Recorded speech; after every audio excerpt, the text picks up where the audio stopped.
Asalkan yang terlarang itu di 7 tempat. Apa saja tuh? Dulu pernah kita bahas.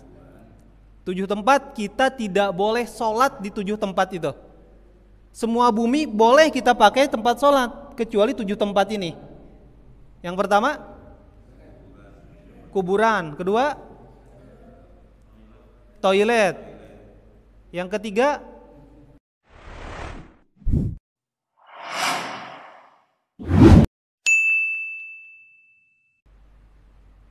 baik.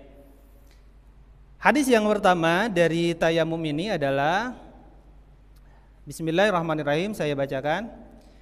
An Jabir bin Abdullah radhiyallahu anhu anna Nabiyya sallallahu alaihi wasallam qala u'titu khamsan lam yu'tahunna ahadun qabli nusirtu birru'bi masirata syahrin wa ju'ilat li al-ardu masjidan wa tahuran fa ayyuma rajulin adrakathu as-salatu fal yusalla wa dzakara al-hadis. Hadisnya panjang. Wa fi hadis Hudzaifah bin Al-Yaman radhiyallahu anhu inda Muslim, di dalam Sahih Muslim, wa ju'ilat turbatuha lana tahuran idza lam najidil ma'a. Wa an Ali inda Ahmad wa ju'ila at-turabu li tahuran. Dari Jabir bin Abdullah disebutkan bahwasanya Rasulullah sallallahu alaihi wasallam bersabda, "Aku diberi 5 hal yang tidak pernah diberikan kepada seorang pun sebelumku. Di antaranya, aku ditolong dengan rasa takut dalam diri musuh yang dapat mereka rasakan sejauh perjalanan sebulan. Bumi dijadikan untukku sebagai tempat sujud atau masjid dan alat bersuci. Oleh karenanya, siapapun yang mendapatkan waktu sholat, maka hendaklah ia segera sholat." Lalu perawi hadis ini menyebutkan isi hadis selanjutnya. Dan menurut hadis Hudzaifah yang diriwayatkan oleh Muslim disebutkan, dan debu bumi dijadikan bagi kami sebagai alat bersuci jika kami tidak mendapatkan air. Dan menurut riwayat Ahmad dari Ali disebutkan, dan dijadikan tanah bagiku sebagai pembersih atau alat bersuci. Baik, terima kasih Bapak Maskuri. Jadi gitu. Kata Nabi Shallallahu Alaihi Wasallam, aku diberikan oleh Allah Subhanahu Wa Taala 5 hal, yang mana 5 hal ini belum pernah diberikan kepada seorang pun Nabi sebelumku. Apa yang 5 hal itu? Yang pertama adalah, ini khusus pada zaman Nabi Shallallahu Alaihi Wasallam, nusirtu, aku ditolong, birru'bi, dengan rasa takut musuh, masrota syahrin, padahal perang masih sebulan lagi gitu. Ini bisa kita lihat dalam kisah perang Tabuk. Perang Tabuk, perang terakhir Nabi Shallallahu Alaihi Wasallam pada tahun ke-9 Hijriah. Jadi Nabi Shallallahu Alaihi Wasallam akan menyerang tentara Romawi di Tabuk dengan 3.000 pasukan. Padahal persiapan dari pasukan Nabi Shallallahu Alaihi Wasallam sangat minim pada waktu itu. Bayangkan saja, satu onta itu oleh 18 orang.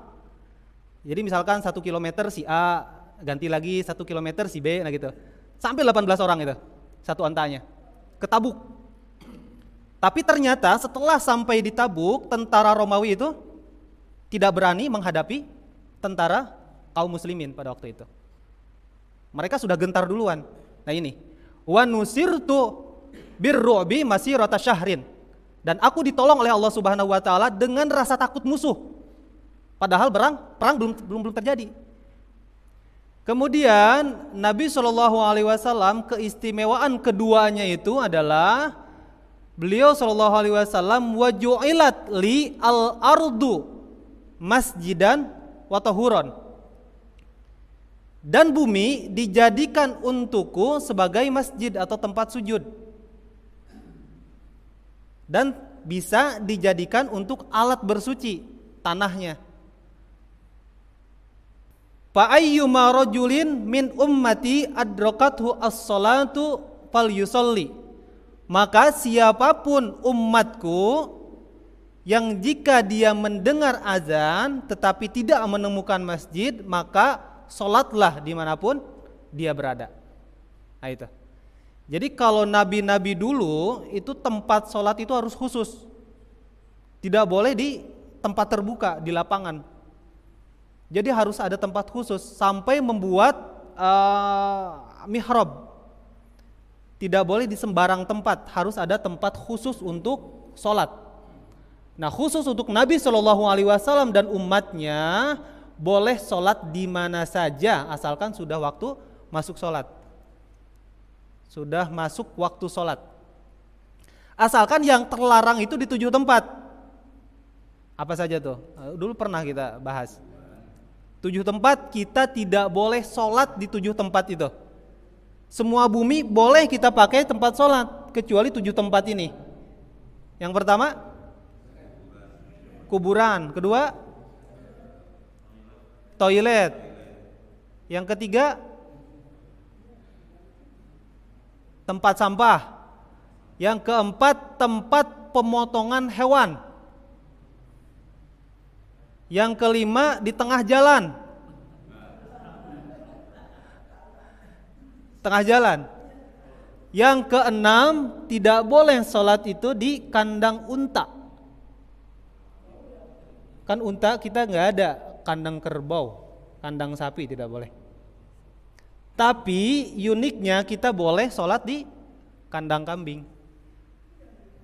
Boleh sholat kambing. Itu 6 ya. Satu lagi kita nggak boleh sholat di kita tidak boleh sholat di atas Ka'bah. Di atas Ka'bah kita tidak boleh. Karena kan kita sholat menghadap Ka'bah, ini di atas Ka'bah. Ya, jadi ada 7 tempat sholat yang terlarang kita sholat di tempat itu.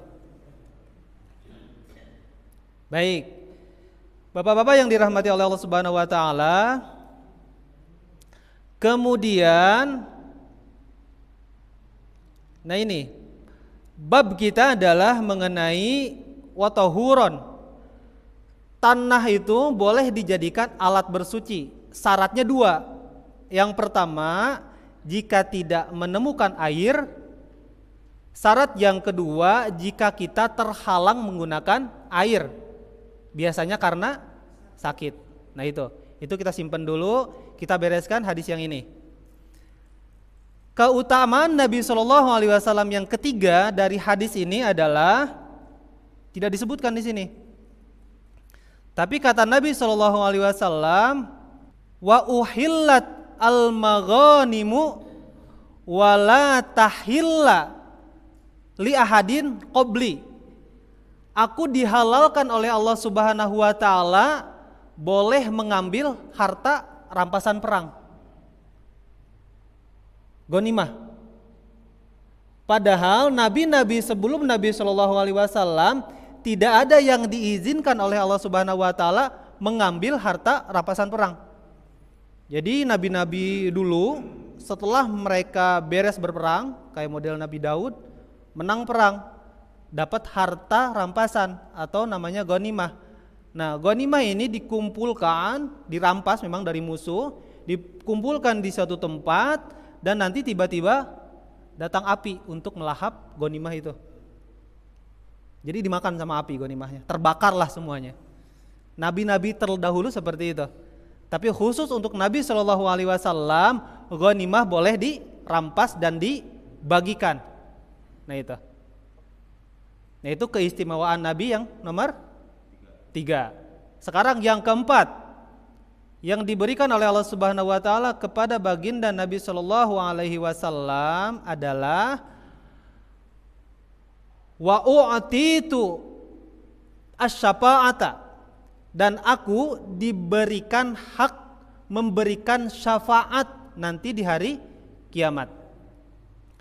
yang mana semua orang nanti dalam keadaan panik yang luar biasa, dari mulai umatnya Nabi Adam alaihissalam sampai umatnya Nabi Shallallahu Alaihi Wasallam yang terakhir dalam keadaan panik.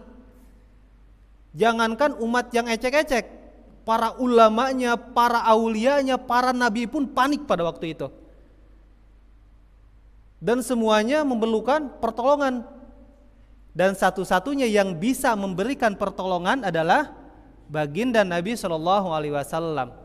Wa u'titu asy-syafa'atu, dan aku diberikan hak untuk memberikan syafaat. Yang keberapa itu? Yang keempat. Yang kelima sekarang.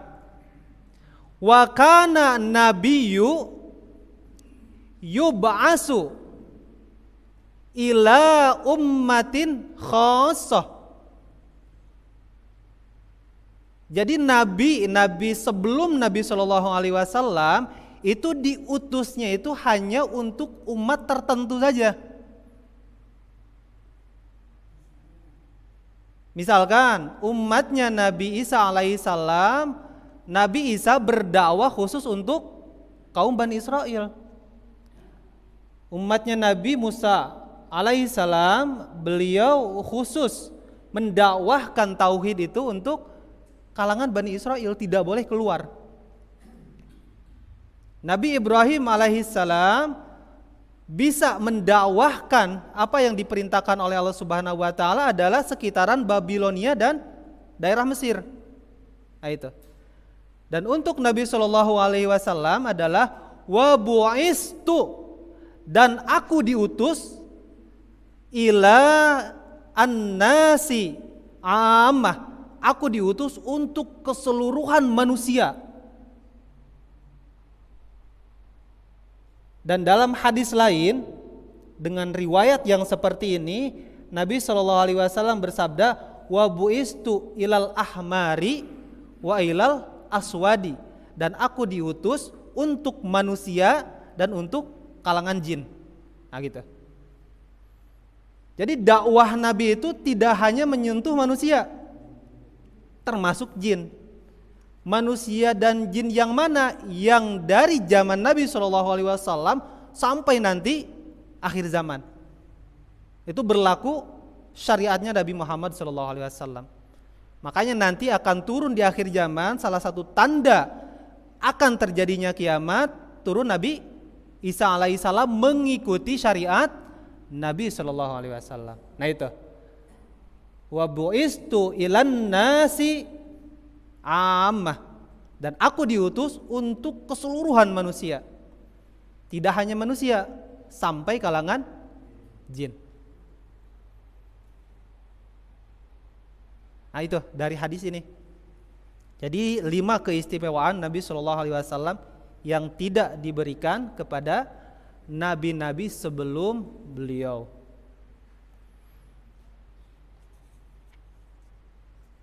Ya, beres.